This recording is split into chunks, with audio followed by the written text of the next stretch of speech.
بسم الله الرحمن الرحيم اللهم صل وسلم وبارك على سيدنا محمد وعلى آله وصحبه وسلم تسليما كثيرا ولا حول ولا قوة إلا بالله العلي العظيم. Alhamdulillah, Alhamdulillah, praise be to Allah subhanahu wa ta'ala, the one, the only, supreme Lord of everything that is, was, and ever will be, everything that is not, never was, and never will be, Lord of all good and all the blessings that we have in our lives. Alhamdulillah, the trouble with talking right now for me at this hour is I'm still on Arabian time.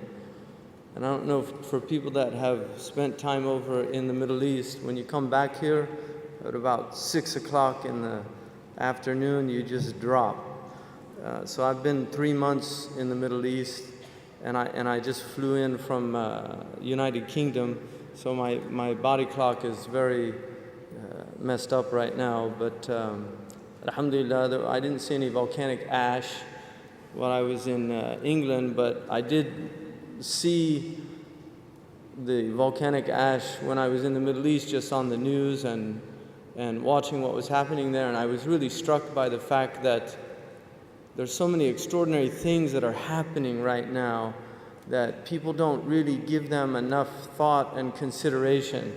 We've got right now in the Gulf waters, we have a well that is spewing oil into the oceans of the world, because this oil now will move into these streams and begin to disperse. It's really quite troubling. I mean, it's deeply troubling for people that think about these things, because Muslims are people that read signs. We're people that read signs. Our book is a book of signs. It's a book of ayat. And Allah subhanahu wa ta'ala gives His prophets ayat. Allah subhanahu wa ta'ala, when He sent وَلَقَدْ أَرْسَلْنَا مُوسَى بِآيَاتِنَا, we sent Musa with our signs. And Allah subhanahu wa ta'ala tells us to read the signs. اقرأ بِسْمِ رَبِّكَ الَّذِي خَلَقَ. To read.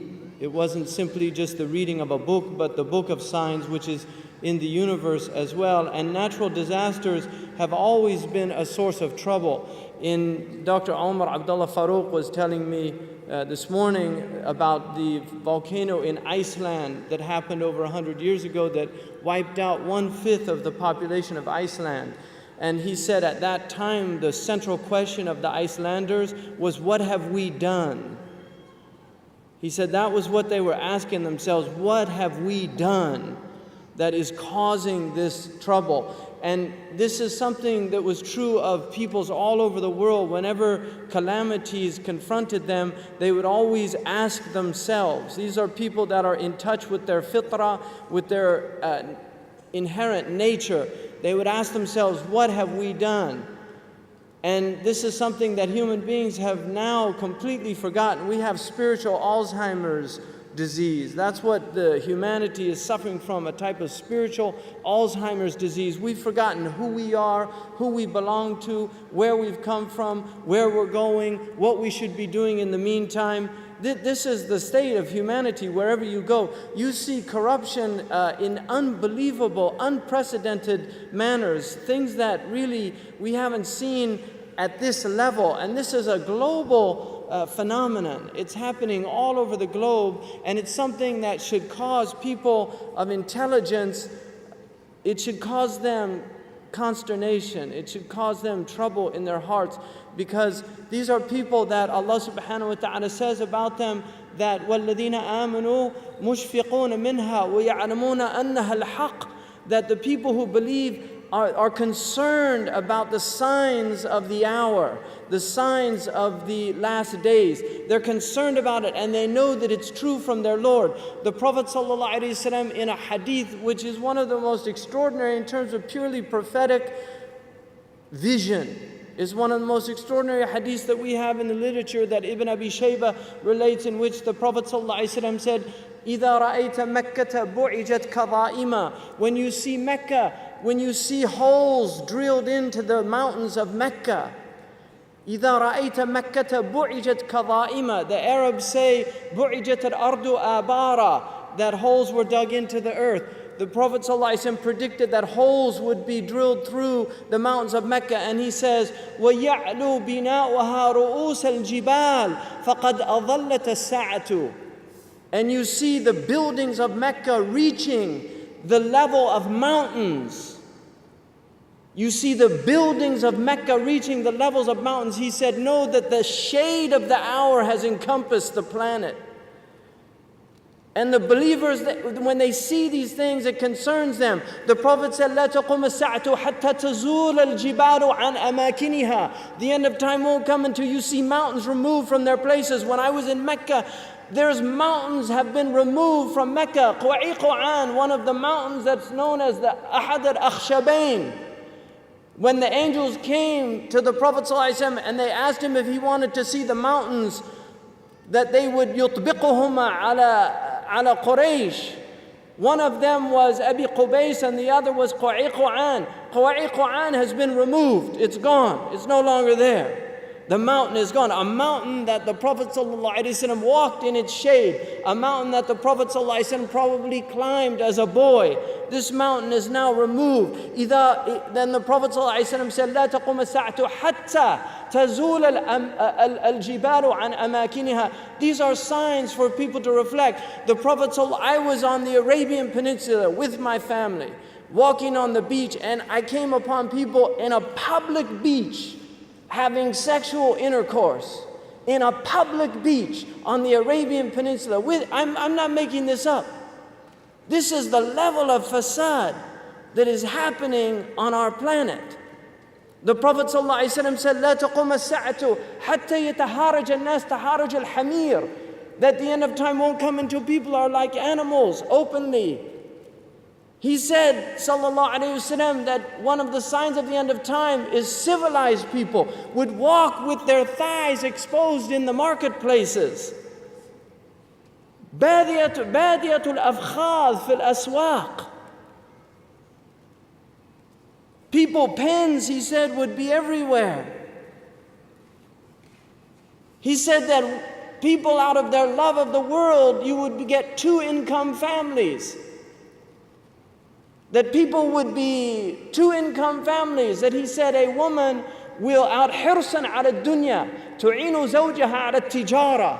Out of love for this world, she'll work like her husband to earn livelihood, neglecting the children. Some people are forced to do that.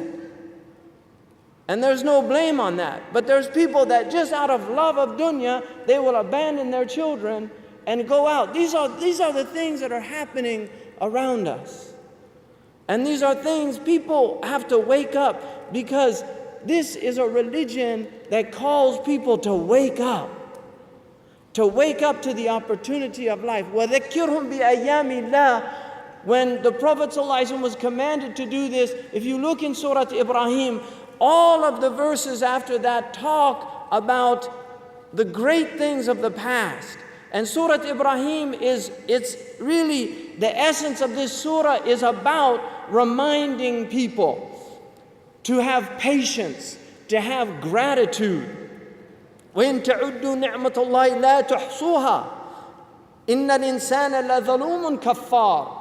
That if you enumerate the blessings of Allah, you will never come to the end of them. You will never come to the end of the blessings. But man, the human being, al-insan yashmalu dhakar wal-untha, the human being is zaloom, oppressing themselves. And this is sigha mubalagha, it's a hyperbole form in rhetoric, excessively oppressive.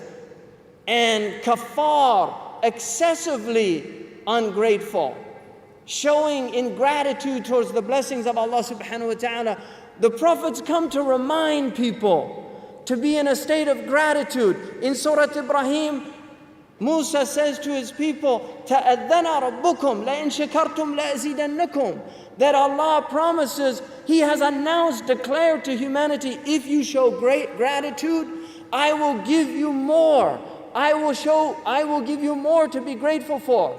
وَلَئِن كَفَرْتُمْ. Inna adabi lashadid. But if you're ungrateful, because the mufassirun say the kufr here is kufran and ni'mah.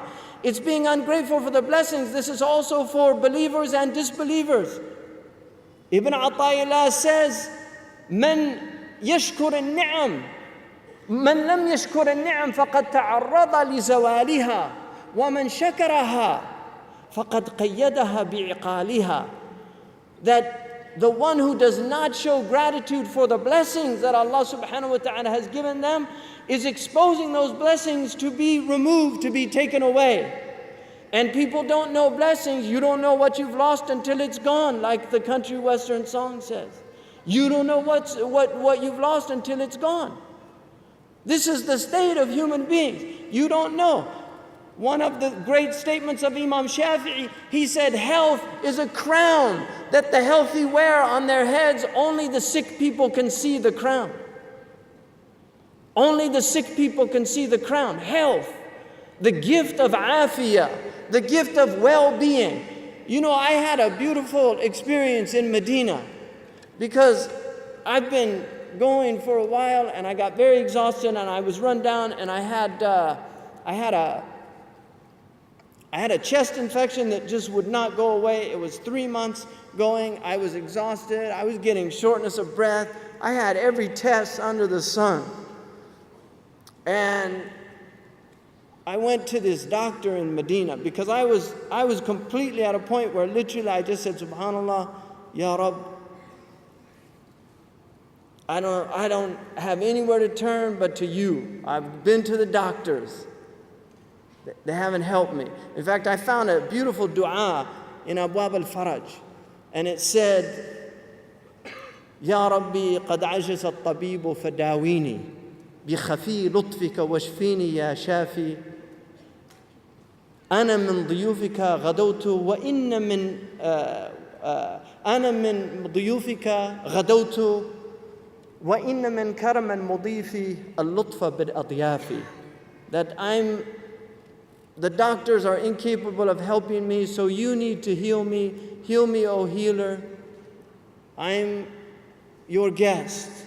And it's known that the guest is always generous, the host is always generous to his guest.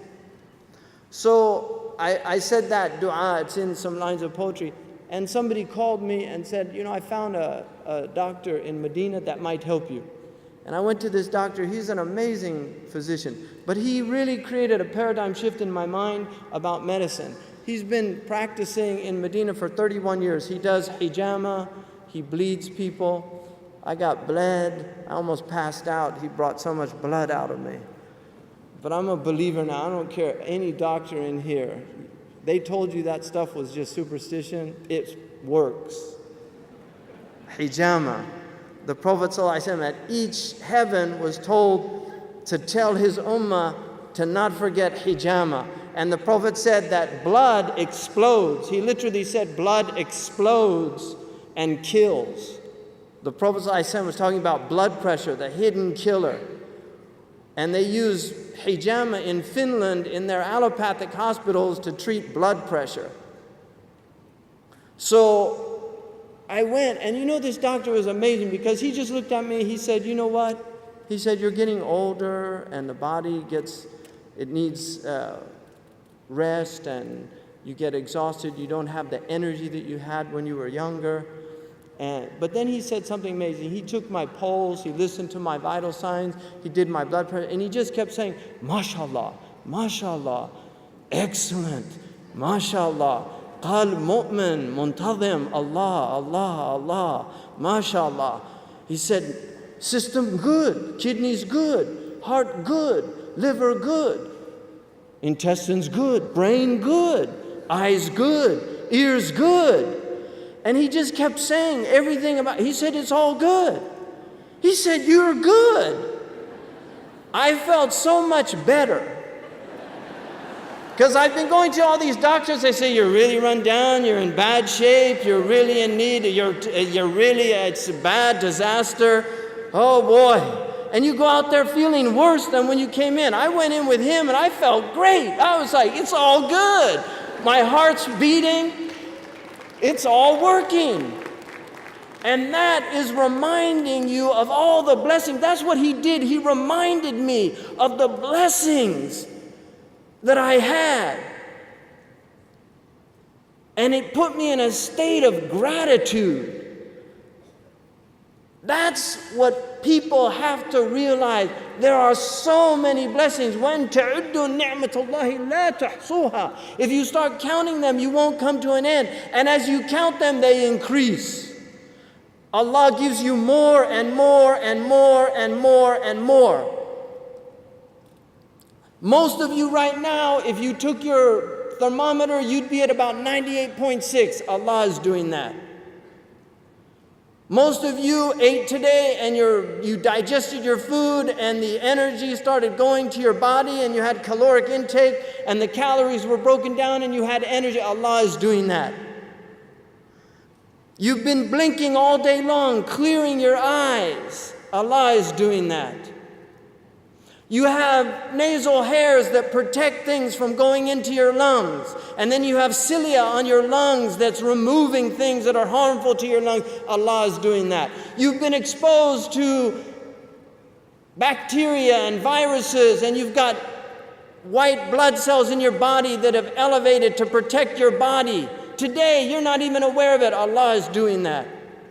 There's so many things that Allah subhanahu wa ta'ala is doing. We can't enumerate them, but getting into a state of gratitude, of being thankful. This is what that verse is saying, that these are signs for people who have sabr and shukr, who have patience and who have gratitude. This is what humanity needs right now. We need patience, gratitude, and humility. We need patience, gratitude, and humility because we're in trouble as a species. Things are not functioning. There are signs out there that are telling us, they're warning signs. It's like the red light in your car. When it starts going off, if you continue to ignore it, the car shuts down.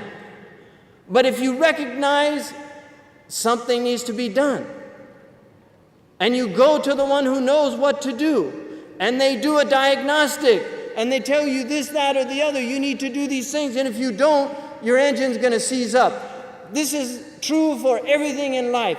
You have warning signs in your body. You start getting chest pains. You go to the doctor said you've got plaque. Your arteries are clogged up. You haven't been eating right. You need to change your diet. You need to do this, or we need to go in. You need to take this medicine. This is what happens. If you ignore those, it shuts down. There are signs out there also that are happening that are reminding us. We're being reminded by a generous Lord. Ya ayyuhal insanu, ma gharraka bi rabbikal kareem. What, oh human being, what has deluded you? What has deluded you concerning the generosity of your Lord, your generous Lord? Imam Asawi says he put his response in the question. It's the generosity of Allah. There's so much generosity that people forget because we take these things for granted. We take our blessings for granted. We take our religion for granted. We take our incomes for granted. We take our houses for granted. We take our spouses for granted. We take our children for granted. We take our health for granted.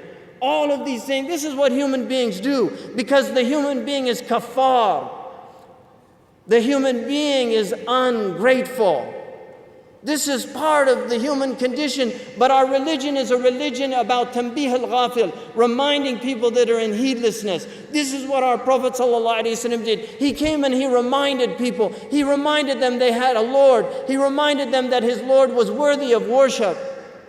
This is what Islam is about. It's about recognizing that you have a Lord, and all that Lord asks is that you sincerely turn to that Lord and recognize that He is the giver of all of your blessings. All of your blessings come from Allah subhanahu wa ta'ala. He created us to know God. This is the greatest gift that Allah subhanahu wa ta'ala has given us. And this was something that Muslims all over the world knew.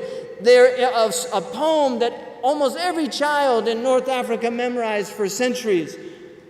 It's a didactic poem to teach them the three basis foundations of their religion. Creed, the belief system, aqidah, what Muslims believe, basic fiqh, the 5 pillars of Islam, and then ihsan, the basic foundations of drawing near to Allah. And in that he says, يُجَاهِدُ النَّفْسَ لِرَبِّ الْعَالَمِينَ وَيَتَحَلَّ بِمَقَامَةِ الْيَقِينَ. This was for children. This was literally for little children. That he struggles against his soul, or she struggles against her soul for the sake of God. A struggle against your soul, and ornaments the self with the stations of certainty. Mujahada. This was an ummah of mujahada. An ummah of mujahada. Ibn al-Munkadir, the great teacher of Imam Malik radiallahu anhu, said, Jahadtu nafsi 40 sana hatta istaqamat li. I fought myself for 40 years until it was finally in a state of submission. I struggled against myself for 40 years until it was finally in a state of submission. This is not an easy journey. There's Muslims that they say, oh, I've been trying, I've been doing this, that, I can't get control of myself. This is a man who's one of the greatest muhaddithin, one of the greatest scholars, one of the greatest saints of Islam, and he's telling us that he struggled with himself for 40 years. Imam Malik said about him, we used to go visit Ibn al-Munkadir, and kunna nahqiru anfusana ayyama. We would feel humiliated and humbled for days after that. We looked at ourselves in a contemptible manner. We saw ourselves as lowly after visiting this man. For 40 years he struggled against himself. This is not easy. And there are people out there struggling. Muslims have no idea. Many of us have no idea the difficulties of people just for their livelihoods, just to earn their livelihoods. In this city has one of the biggest homeless populations in the United States of America. It's a disgrace for our country, a cornucopia of plenitude, a country that spends billions upon billions of dollars to create massive armaments that are such an overkill. We have a Navy that is the amount that is spent on that Navy is 11 times greater than all the other navies put together. The 14 major navies, 9 of which are NATO allies. 9 of which are NATO allies. America spends more on weapons today than it does on anything else. This is the majority, the bulk of the budget. All this deficit financing going to weapons. And we have homeless people in this city that don't have a place to live, meals to eat. Many of them have mental problems, but not all of them. Many of them are people that got sick and lost their jobs and found themselves without support systems out on the street. My mother was on the homeless committee in Marin County for many years, and as we were young, when I was young, she used to tell us these stories about how people ended up on the street, reminding us that this is something that could happen to anybody. This is a city, the city of angels. This is a city that has one of the highest rates of suicide in this country. Look what's happening. We have depression, Prozac, all of these things. These are all indicative of an overall state because people have great difficulties in life. And this is the beauty of our religion, is to give us an ability to struggle in the world and keep our sanity, to maintain our sanity. Muslims are having a difficult time. Many Muslims are economic migrants. They move because they're forced to. I was on a plane, and don't anybody laugh about this story because you have to understand how powerful and meaningful this is. I was on a plane going to Kuwait, and I sat next to a very famous Kuwaiti, Muhammad al-Awadi, and very brilliant man. The stewardess came, and I knew she was from West Africa because I spent time in West Africa. People from West Africa are always surprised because I say, you're Yoruba? They say, how'd you know? Because people don't know that in this country. I was in a taxi, and I heard a man start talking, and I said, oh, you're from West Africa. He was really surprised. He said, you're the first white American that ever knew where I was from. But I said to her, where are you from? She said, Senegal. And her name was Aisha. She's a stewardess on an airline that served alcohol. Muhammad al-Awadi asked her a question. He said, how do you feel about serving wine? She said, it troubles me. She didn't have a hijab, so there was no outward display of her religion. She said, it really troubles me. And he said, But she said, but I always serve it with my left hand. See, people laugh. They think that was funny. I actually cried. Because what she was telling me then was she was connected to her religion. Because Muslims do foul things with that. They clean filth with their left hand. And that's what she was articulating by that. She said, I always serve it with my left hand. That's a level of consciousness.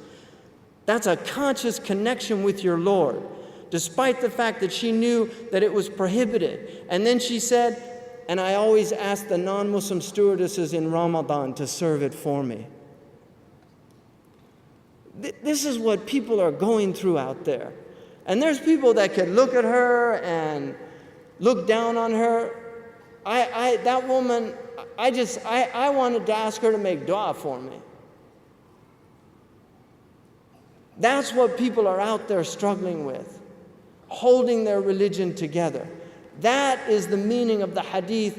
Towards the end of time, to hang on to this religion is like hanging on to a hot coal. Like a hot coal in your hands. That's what that woman was articulating. Our Prophet ﷺ saw that coming, but she was connected to her Lord. She hadn't severed that tie with her Lord. And as long as that tie, however flimsy, if it's sha'ratu Muawiyah, the hair of Muawiyah, however flimsy that tie is, if that tie is there with your Lord, that door is always open. Ahmed Badawi, one of the great saints of Islam, said that the door that he came to his Lord through was ta'zeem and makhluqat, exalting the creation of Allah subhanahu wa ta'ala. He said, I never saw anybody from the family of the Prophet except عَظَمْتُهُ لِانْتِسَابِهِ إِلَى رَسُولِ اللَّهِ. I saw him as something great because they were related to the Prophet. مَا رَأَيْتُ عَالِمًا إِلَّا عَظَمْتُهُ لِعِلْمِهِ الَّذِي يَحْمِلُ. I never saw a scholar except I exalted him because of the knowledge that he was carrying. He said, but it got to a point, مَا رَأَيْتُ مُؤْمِنًا مُسْلِمًا مَهْمَا كَانَ حَالُهُ, no matter what his state was, إِلَّا عَظَمْتُهُ لِانْتِسَابِهِ لِعُبُودِيَةِ اللَّهِ. But I saw, because he was a servant of God, admittingly open, that he was attempting to submit to Allah, that I gave him ta'zeem. And then he said, but then I didn't see anybody, even the non-Muslim, إِلَّا عَظَمْتُهُ لِأَنَّهُ مَحَلْ إِرَادَةِ اللَّهِ سُبْحَانَهُ وَتَعَالَى حَيْثُ أَوْجَدَهُ اللَّهُ سُبْحَانَهُ وَتَعَالَى بِقَوْلِهِ كُنْ فَيَكُونَ. Except that I saw that in that was the will, the divine will manifesting before my eyes. And he said, I never saw a rock or a tree or anything except that I saw it as a manifestation of the divine will. It was God that put that thing there. That's what he was acknowledging. And then he said, وَمَنْ يُعَظِّمْ حُرُمَاتِ اللَّهِ فَهُوَ خَيْرٌ لَهُ عِنْدَ رَبِّهِ. That the one who exalts the hurumat of Allah, the sanctified things of God. And what is more sanctified than the creation of Allah subhanahu wa ta'ala? This thing that Allah has created as a tajalli of all of His divine attributes, and then called us to marvel at it. If you look at people, when they see people who can do something amazing. You had a beautiful singer who sings his song, and people in the non-Muslim society, you know what they do? If people clap, they do these things, ovation. They do an ovation, right? Which is to praise.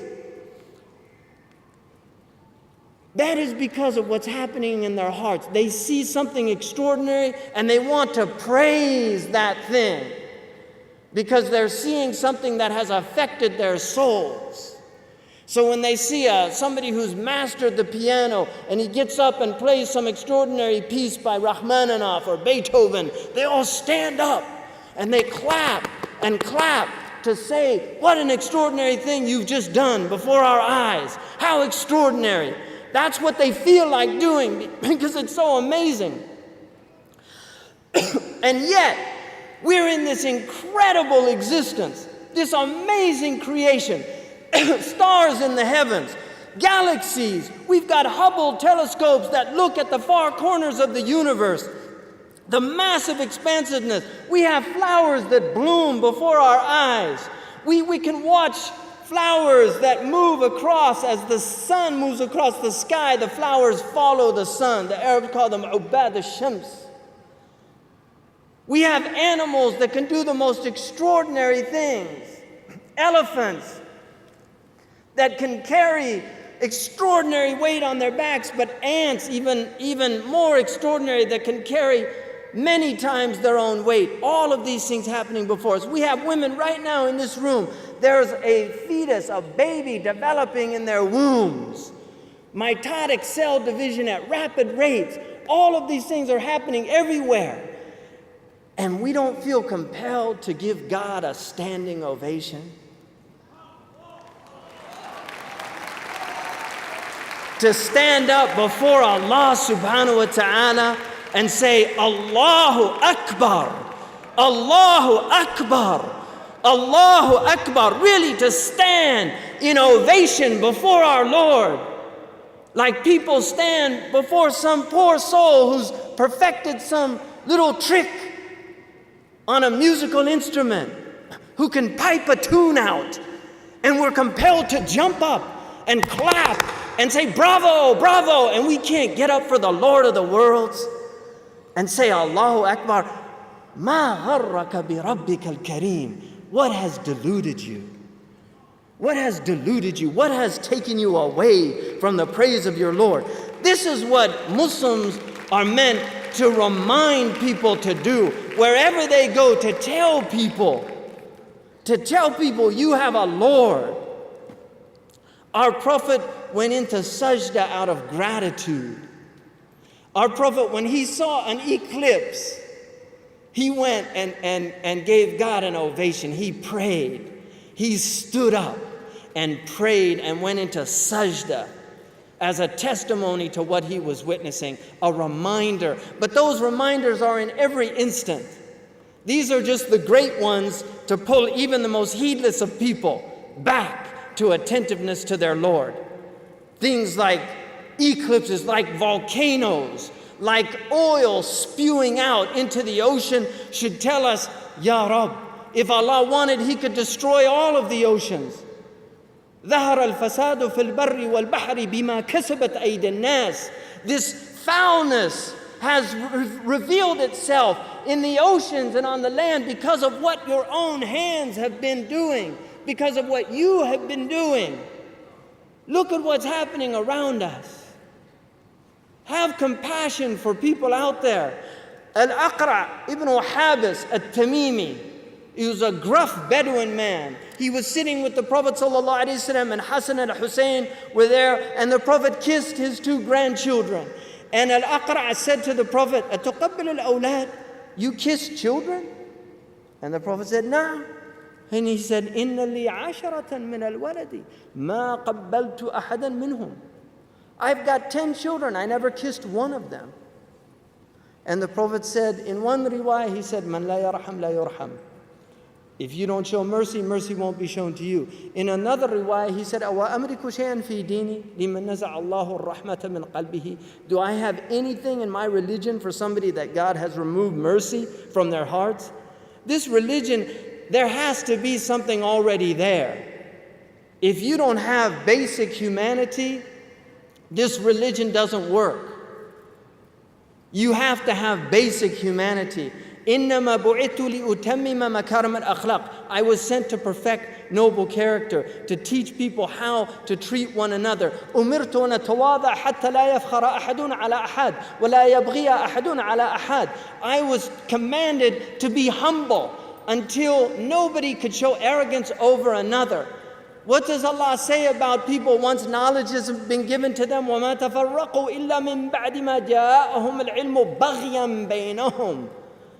They didn't start splitting up into sects and groups until knowledge came, بَغْيًا بَيْنَهُمْ. And then they get arrogant with their knowledge. And each one says, I know and he doesn't know.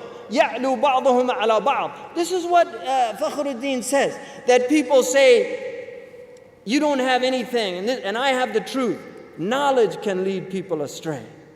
because of not the knowledge itself, but the arrogance that comes with the attribute that Allah has described Himself with.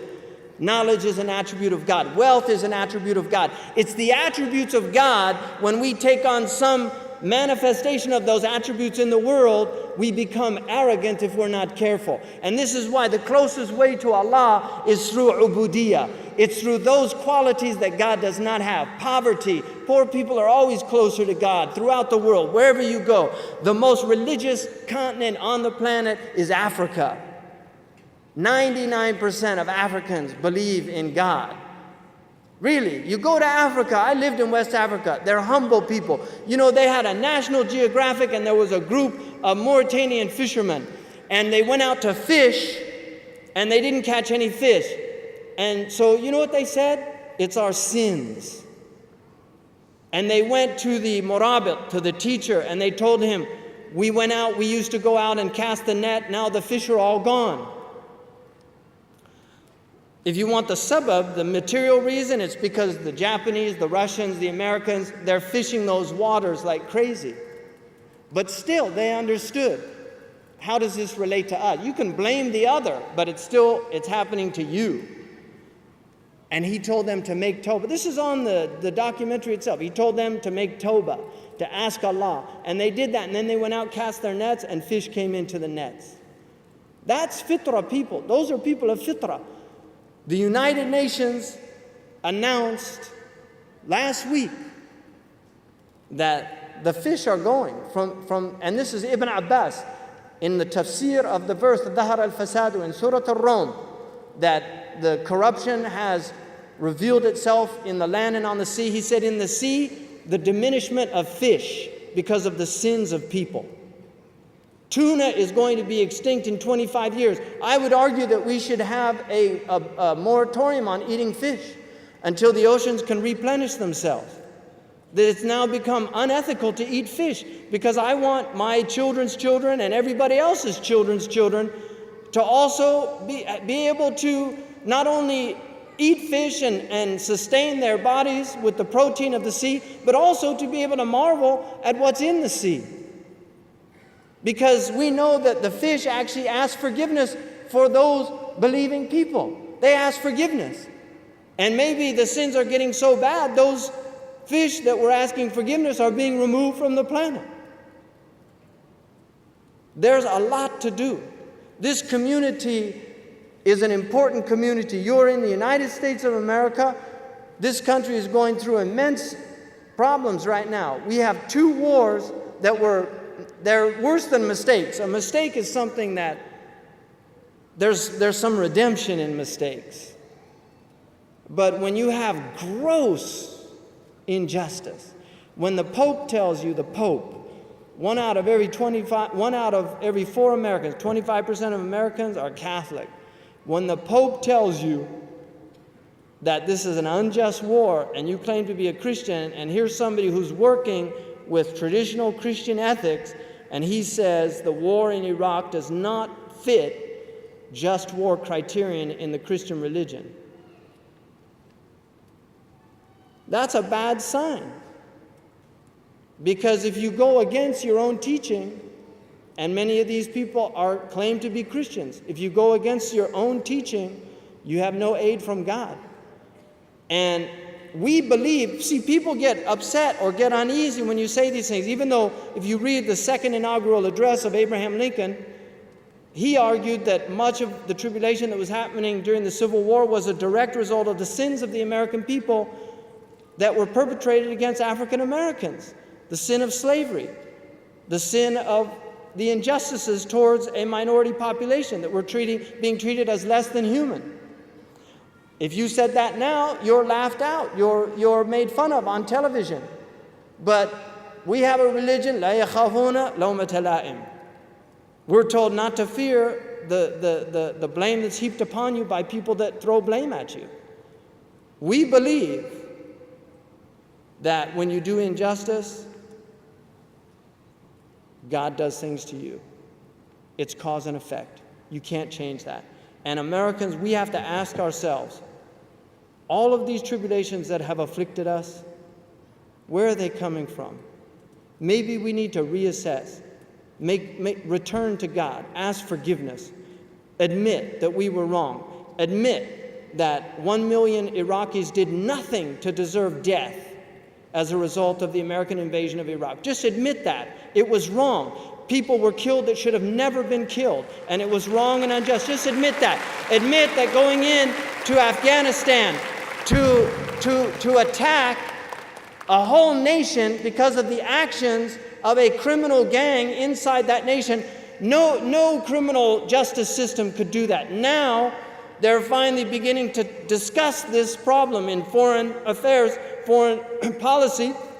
They have an article about dealing with this as a criminal justice problem. It should have always been dealt with as a criminal justice problem. You can't have a war with the biggest army in the world against a gang that is smaller and far less effective than the mafia. Far less effective than the mafia. The Al-Qaeda has nothing on the mafia. And yet an entire nation has been moved towards these people. There have been, last year, 33 Americans died in terrorist attacks. Last year, 33. 15,000 died from low tire pressure in their cars. But we don't have a war on low tire pressure. Seriously, far more people die. You're more likely to get struck by lightning than killed in a terrorist attack. And yet this is the type of fear we need to reassess. We need to remind people. And I'm telling you, we've got nutcases, unfortunately, in our religion. But we're a large religion, and it's just statistical fact that when you have large numbers of people, you will have people that aren't well.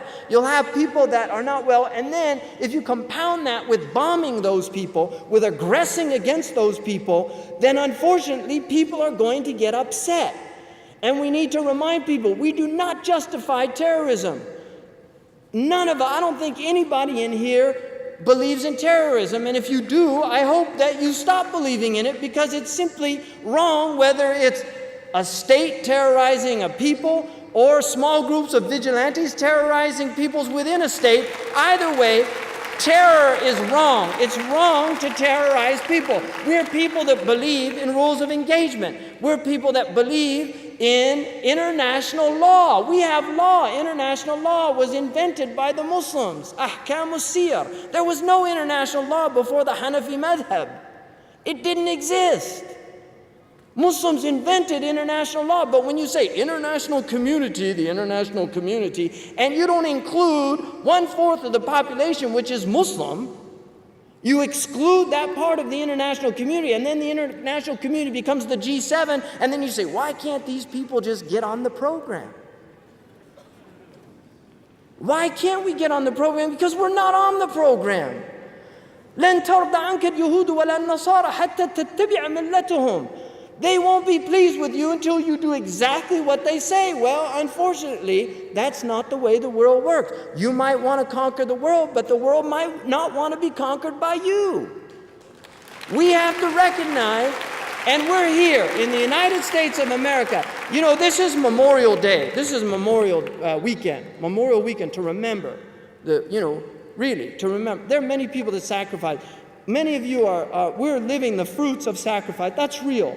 And my father's a World War II veteran. My father got a special dispensation in his senior year of high school to get an early graduation at the age of 17 to join the United States Air Force. Because that's what young people were doing, to go and fight Hitler or to fight the Japanese in the South Pacific. One of my grandfathers was an officer in the Revolutionary War. My family goes all the way back. I have a grandfather, a direct grandfather on my mother's side that was an officer in the Revolutionary War. And we have a newspaper clipping of him marching on Independence Day in Georgia. He was given land in Georgia, probably Cherokee land, So I'm part of this country. Imam Suhaib, man, I'm sorry, you can't tell us to go back where we came from. We've been here a while. We've been here a while, seriously. So we're part of this country, and anybody that migrated legally to this country, you're part of this country, because that's what this country is about. It's always had immigrants come to these shores, and that's what the Statue of Liberty, the famous poem by Emma Lazarus, calling, send all your refuse to me, right? We're the garbage of the world, according to that poem. You know, send all your refuge, right, to my shores, and I'll embrace them. You know, come on, welcome, marhaban, ahlan wa sahlan. That's America, ahlan wa sahlan. And then, boom, as you get off the boat. That's what happened. My great-grandfather, 1838, got off the boat, and he was an Irish Catholic, and he fell smack into the Irish Catholic riots where the Protestants went out and bashed the Irish and burnt all their churches down in Philadelphia, because he lived in Philadelphia. That's what was welcome to America for my great-grandfather. So don't, if you come here and they actually did say welcome to America to you guys, you're lucky. Seriously, you have to consider yourselves lucky. But your legal immigrants here, people with green cards, your children are born in the United States of America. Like Bruce Springsteen said, born in the USA, that's what they are. Right? لا أقسم بهذا البلد وأنت حل بهذا البلد.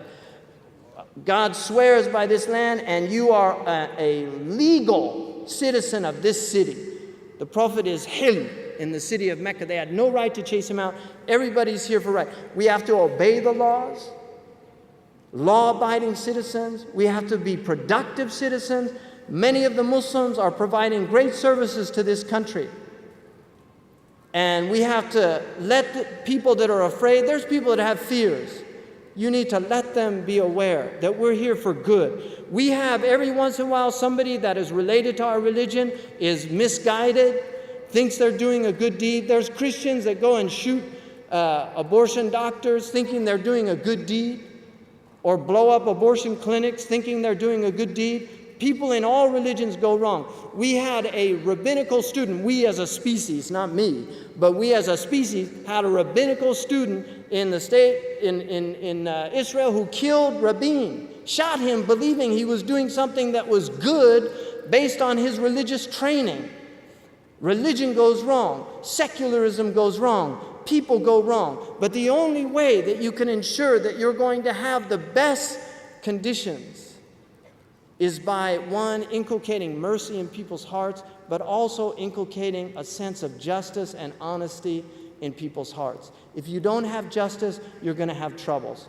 You can't have peace without justice, but you also, despite the injustices of the world, you need to have mercy, because this is the essence of our Prophet's teaching. Sallallahu alayhi wa alihi wa sallam.